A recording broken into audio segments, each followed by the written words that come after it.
Всем привет, дорогие зрители, подписчики, а также гости моего канала. Сегодня 11 августа 2026 года. Я планировал снимать видеоролики о американских кишмишах, в частности про кишмиш Арра-30, который уже в полной мере готов к съемке.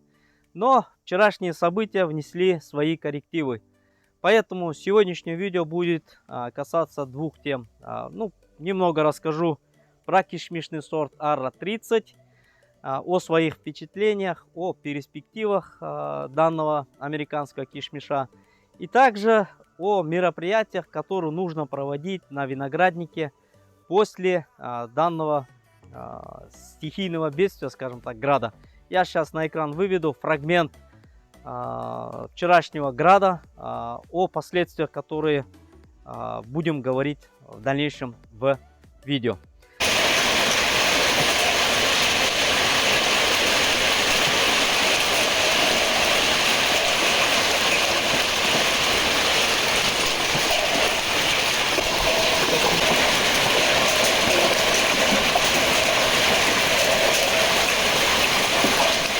В данный момент вы видите листья винограда, которые находятся на земле. В данном случае это последствия вчерашнего града. Также самое я сейчас на экран выведу более крупным планом результат работы данного града.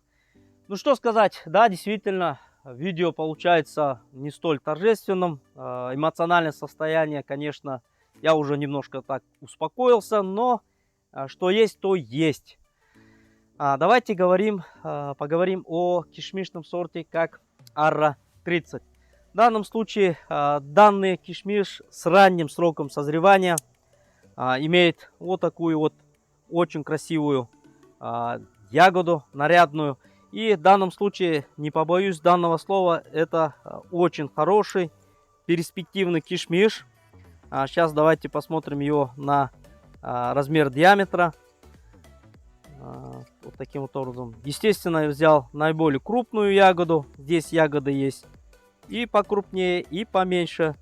Ну вот смотрите, проходит через 24 миллиметра, 23 миллиметра она. То есть в диаметре 23 миллиметра. Ну и примерно где-то около 3-3,5 сантиметров. То есть это кишмиш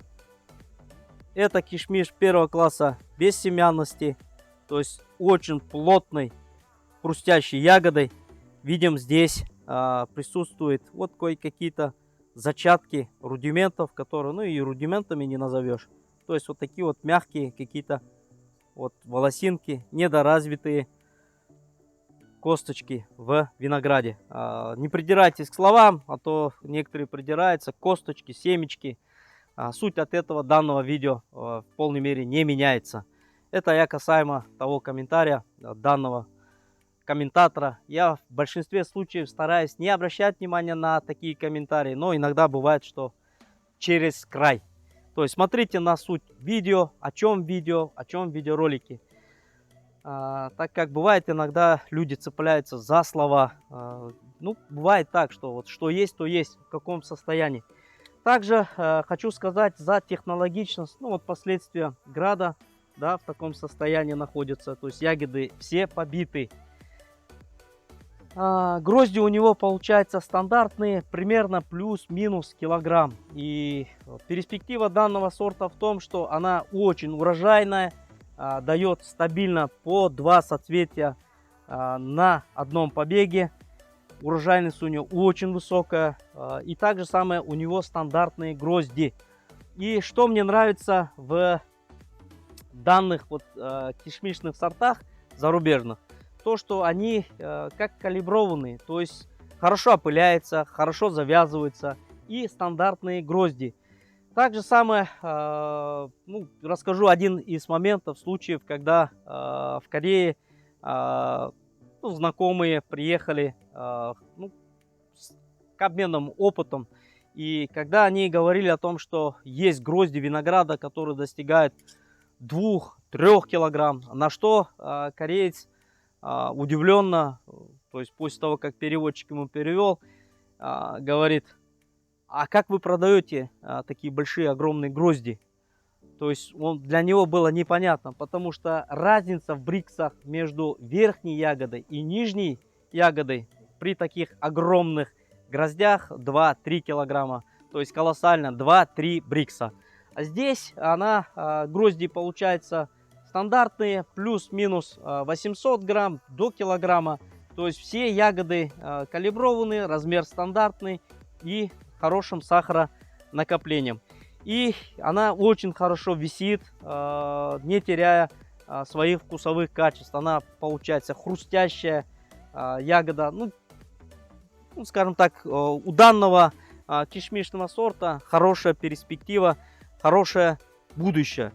Не зря оригинаторы, производители рекомендуют в числе 3 белоягодных кишмишных сортах, которые они рекомендуют для фермеров. Это Арра 30, я говорю по срокам созревания. В последующем Арра 34, кишмиш Джамбо, и Арра 15, кишмиш Арарат. Это вот 3 белоягодных кишмиша, которые рекомендуются для посадки, чтобы виноград был на протяжении 2 месяцев, то есть конвейером всегда в свежем виде.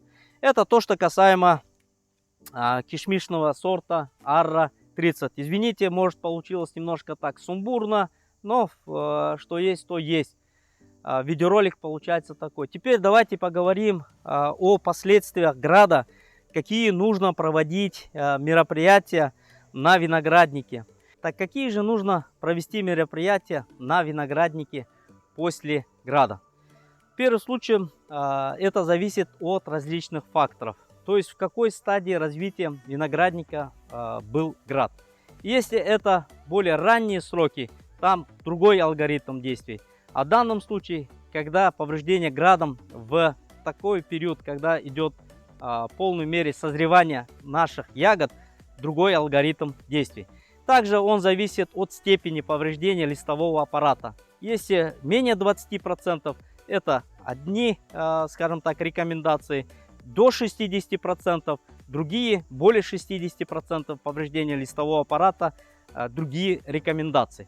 В первую очередь нам нужно принять меры для защиты нашего виноградника от различных болезней. Ведь поврежденный листовой аппарат, поврежденные побеги – это прямые ворота для различных болезней. Также самое рекомендуется в обязательном порядке обработать медсодержащими контактными препаратами, которые будут прижигать наши ранки и его защищать. Это то, что касаемо нашего виноградника в целом. То есть нужно принять меры для его защиты. А что делать с урожаем? Это зависит от срока созревания различных сортов. В данном случае это вот кишмиш Арра 30. Он уже практически готов. Его в данном случае можно отправить на переработку на изюм. То есть его нужно срезать и отправлять на изюм. А что делать с более поздними сортами, которых срок созревания будет чуть-чуть позже? Там уже алгоритм действий уже другой. Мы должны удалить урожай соразмерно потере нашего листового аппарата. Вы видите здесь большое количество листьев, которые в данном случае работать должны были на урожай, на то, чтобы наш виноградник не только выкормил ягоду, но также самое, чтобы лоза вызрела, сделала запас на перезимовку. Мы уже должны думать о стратегии защиты наших виноградных кустов, чтобы они хорошо ушли на зиму. То есть в данном случае, вот видим здесь, это японский сорт My Heart. Да, только ягоды некоторые только-только начинали окрашиваться. Да, здесь уже в данном случае мы должны его просто-напросто, видим, да, вот ягода только-только начинала набирать окрас. Она уже не успеет. То есть можно как бы удалить поврежденные ягоды и сидеть, ждать, что данные ягоды успеют вызреть. Но это ошибочная стратегия, так как большое количество листового аппарата, которое должно было работать, она повреждена и находится на земле. То есть здесь в данном случае алгоритм действий следующий. Просто-напросто нужно будет его срезать и разгружать наши виноградные кусты. Давайте подойдем к более поздним кишмишным сортам, и там я расскажу и продолжу свой рассказ. А что делать с поздними сортами винограда? В данном случае это кишмиш Аватар. Я на данный куст винограда оставил примерно около 70 гроздей. Конечно, после потери значительного количества листового аппарата нужно разгружать наши кусты. Это то, что касаемо урожайности. Видим, здесь вот одна гроздь, вот вторая гроздь на побег. Да, точно так же здесь видим по 2 грозди. То есть урожайность у данного кишмишного сорта достаточно прилично. Естественно, нужно просто-напросто срезать и разгружать наши виноградные кусты, для того, чтобы они на зиму успели набрать то количество питания, чтобы хорошо перезимовали. Это то, что касаемо стратегии по защите нашего виноградника. А теперь давайте поделюсь своими мыслями. Я уже вижу, как вы говорите в комментариях, нужно делать градобойную сетку. Да, мы все это знаем, но все зависит от времени, от возможностей, ну и много других факторов. Честно говоря, если бы я делал бы виноградник с нуля, я бы уже делал бы американскую Y-образную шпалеру. Я много читал про данную формировку, о том, сколько плюсов данной формировки, как простому человеку удобно работать, то есть на вытянутую руку, а не на горизонтальной шпалере, когда человек постоянно находится на вытянутых руках и голова поднята, то есть производительность труда вырастает. И вообще, если в 2-3 словах сказать, что я снимал очень много видеороликов о преимуществах привитых саженцев винограда над корнесобственными. Просто скажу, что, ребята, это мировой опыт. На сегодняшний день 90% всех виноградников в мире, то есть на всем земном шаре, произрастает исключительно в привитом варианте, на профессиональных подвоях. Также самое, один из ярчайших примеров, это Чили, да, государство, которое защищенное со всех сторон природным барьером и чистыми от филоксеры. Так же самое, там же применяются для посадки привитые саженцы на профессиональные подвои, так как преимущество привитых саженцев очевидно. То есть я понимаю, что будут различные комментарии в пользу того варианта, этого варианта. Просто скажу, это мировой опыт.